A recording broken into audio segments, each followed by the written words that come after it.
नमस्कार दोस्तों, आप देख रहे हैं ग्लोबल मिशन न्यूज।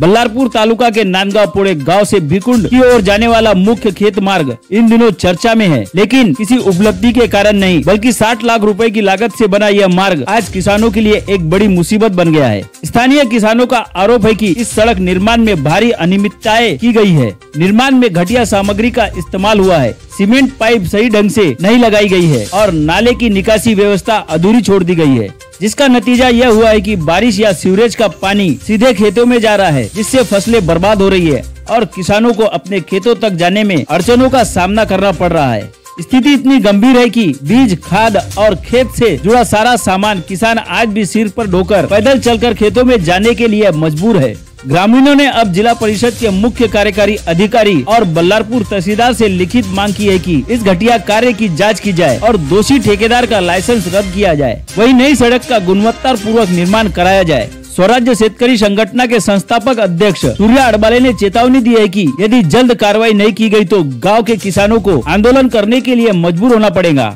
अब देखना यह होगा कि प्रशासन इस गंभीर मुद्दे पर कितनी जल्द कार्रवाई करता है या फिर करता है भी कि नहीं। फिलहाल के लिए इतना ही। ऐसी ही जमीनी खबरों के लिए जुड़े रहिए ग्लोबल मिशन न्यूज के साथ। वीडियो को लाइक करें, शेयर करें और चैनल को सब्सक्राइब करना ना भूले। धन्यवाद। रस्ता झालेला आहे आणि जिल्हा परिषदच्या माध्यमातून हा पांढरा रस्ता 60 लाखाच्या अंदाजे जिल्हा परिषदच्या माध्यमातून बांधकाम केलेला आहे, परंतु ते बांधकाम करत असताना शेतकऱ्याच्या ज्या गोष्टीसाठी बांधला, शेतकऱ्याच्या सुख सुविधेसाठी बांधला आहे तो रस्ता बिलकुल निकृष्ट दर्जाचा आहे। कारण त्या ठिकाणी आजही 60 लाख रुपये निधी खर्च केली, पण आजही शेतकऱ्यांसाठी बैलबंडी, बैलगाडी किंवा इतर बी बियाणं, खत पाणी नेण्यासाठी ते उपलब्ध झालेलं नाही।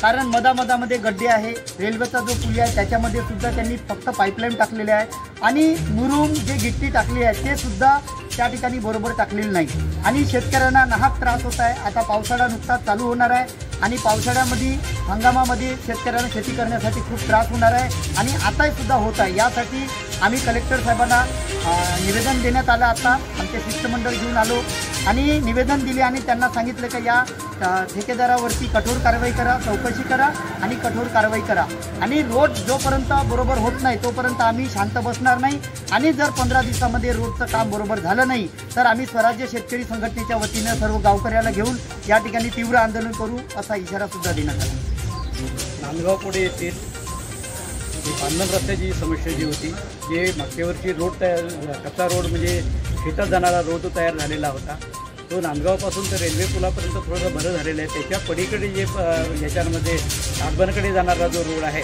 भिकुंडकडे, तो एकदम निष्कृत दर्जाचा झालेला असून यावर्षी शेतकऱ्यांना आपलं शेतमाल, बैलबंडी किंवा स्वतःचं म्हणजे शेतीचं साहित्य किंवा स्वतःला पैदलसुद्धा शेतामध्ये जाण्यासाठी खूप मोठी अडचण झालेली आहे। तो आताच आणि त्या WCLच्या जो वेस्ट वे जो आहे 12 नंबर बंकरचा वेस्ट वे, त्या पाण्याला जाण्याला मार्ग नसल्यामुळे ते पाणी पूर्ण त्या पुलाजवळ साचलेलं आहे, रोडवर साचलेलं असल्यामुळं आपण पैदल जाणाऱ्यांसाठी सुद्धा खूप कठीण झालेलं आहे आणि येणाऱ्या पावसाळ्यामध्ये समस्या आणखी वाढणार आहे। आणि हे नांदगाव पुढे येथील जनावरांचं जे वनचराईसाठी जे जंगलात जातात त्या जंगलात जाणारा रस्तासुद्धा तोच असून तो रस्ता इतका निष्कृत दर्जाचा बांधण्यात आलेला आहे। जवळपास 60 ते 65 लाखाचा जो रस्ता रोड दिलेला आहे जिल्हा परिषद अंतर्गत शासन झालेला, तो इतका निष्कृत दर्जाचा बनलेला आहे की तिथून काहीच जाणं कठीण झालेलं आहे यावर्षी पावसाळ्यामध्ये।